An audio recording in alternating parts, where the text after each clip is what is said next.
Welcome back, boils and ghouls. As you can see, some of the foam has been in place. I've got a bunch of feeders ran. I've got all new tracks going to the mine and the power plant.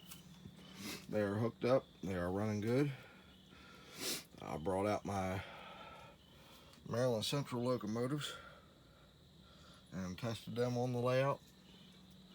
Now, I did not bring out my steamers because I do not have this hooked up to DCC, but it's getting there.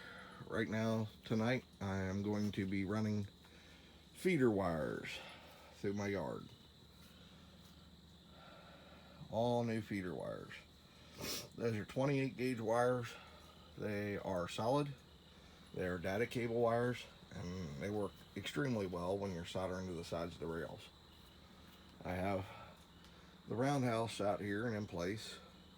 I think I'm only going to use the one kit. I'll put it on there just like that. I did take out the siding that was supposed to run up and around behind, but that's okay. I've got the spur going up to Hanover. One other thing that I did was I took out the pointer rock switch because it was no good. So I'm going to leave that as a abandoned line for right now until later when I can improve the layout. You can make edits to a layout once completed. That's no big deal. But right now, the line going up through that tunnel and out the other side, and the tunnel is, yes, completely removable. I can take this section off to get to this side, and I can take the opposite section off to get to the other side. I'm going to be using a mixture of this foam and the spray foam to get it all done. But that's it for now. I've got the soldering iron warming up. We'll see if it's hot enough. If it's hot enough, I'm going to have to put the foam down to do this. Yep, it's hot enough. Let me solder these wires up to the rails, and I'll be back. The rails 10, all the wires 10, all the way down the line. Next up is to solder them all to the rails, and then I'll show you how I connect them to the bus. Soldering is now done. Siding all the way down. Yeah, there's a couple of tracks that still need to be replaced, but the ones actually coming off the turnouts don't. So I'm going to go ahead and pull these wires down through till they're tight, and then I'm going to go ahead and get to work on running the feeders. Alright, the way I do this is I've got 4 of the white wires twisted together. They're going to go to this red wire. But the reason why I have them twisted together is I'm going to use a quick crimp connect, which I thought I put up here. No, they're still on the ground.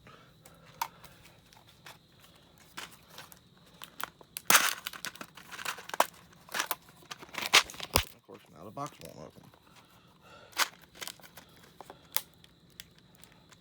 Bear with me just a second. One of these. It's good for 18 to 22 gauge wire. Well, that's 5 strands of probably 28 gauge wire.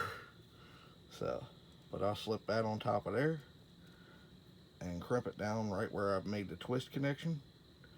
And when I do that, that'll be solid as a rock. That ain't gonna go nowhere. Another thing that I would suggest is if you're going to the tools department,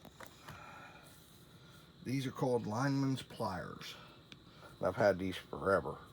But basically, you could use these to clamp the end of wires you're twisted together and get them nice and tight, just like that one is. Once it's nice and tight, they don't come apart.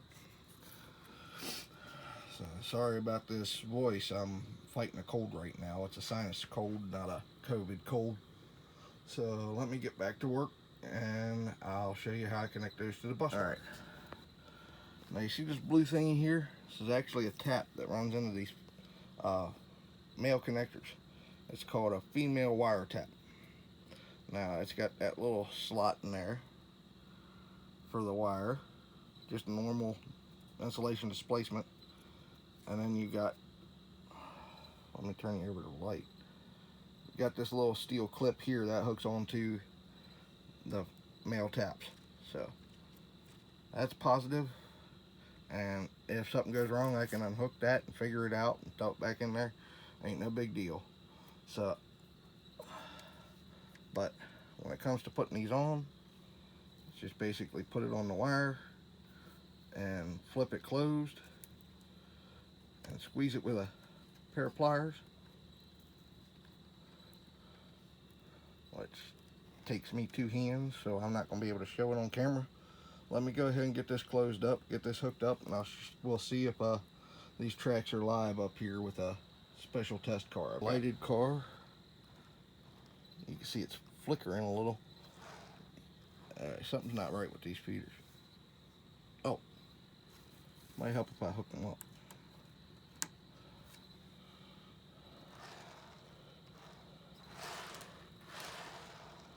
Well, flickering less.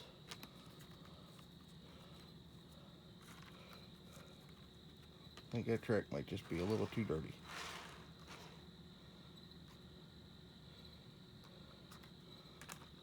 Well,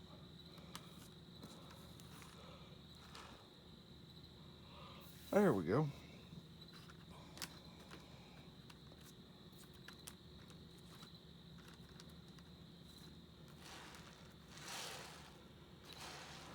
Alright, I'm gonna grab one of my track cleaning pads here.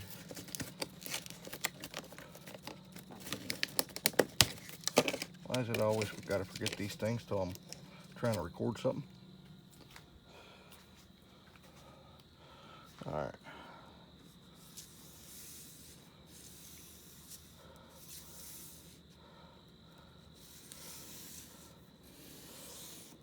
Oop. That might be a short. Loose joiner running around.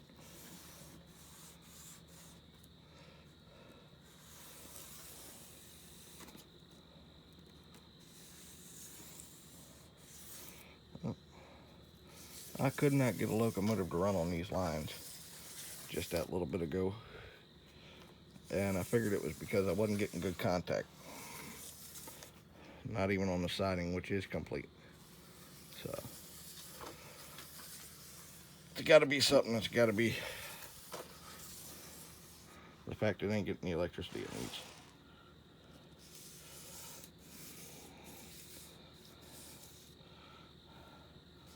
Now, staying pretty well lit now.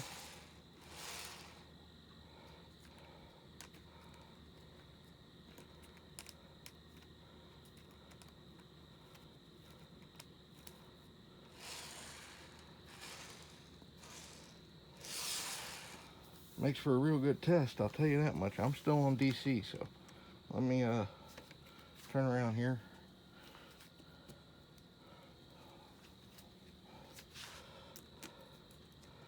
Kicking myself in the butt if all it was dirty track and I didn't need more feeders.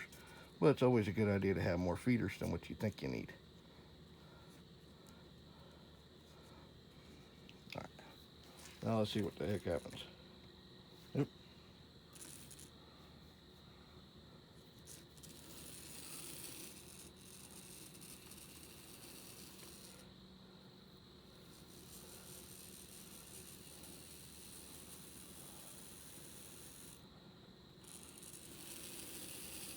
I'd say once we replace the yard ladder tracks and all, we should have a pretty good working yard, because now we got electrical flow. Now I've got to add a few more feeders in, because I only did these 4 tracks because I don't want to overload the little terminal joints, and 5 wire seems to be all that they can handle. But if you're using less than 2, they don't seem to grab onto those terminals too well, because the terminal's just a bit bigger than the wire at its smallest point. So I just going to take these 3 and twist them and hook them up on the bus a little bit further down and get that taken care of, so that way hopefully I can have some reliable trains running. Alright, this thing here is going to have to be packed up for a little while, due to the fact that I need to clean up my backyard. So as the town's getting on me about cleaning up the backyard, the layout's going to have to be put back up. So, have a good one. Well, alright.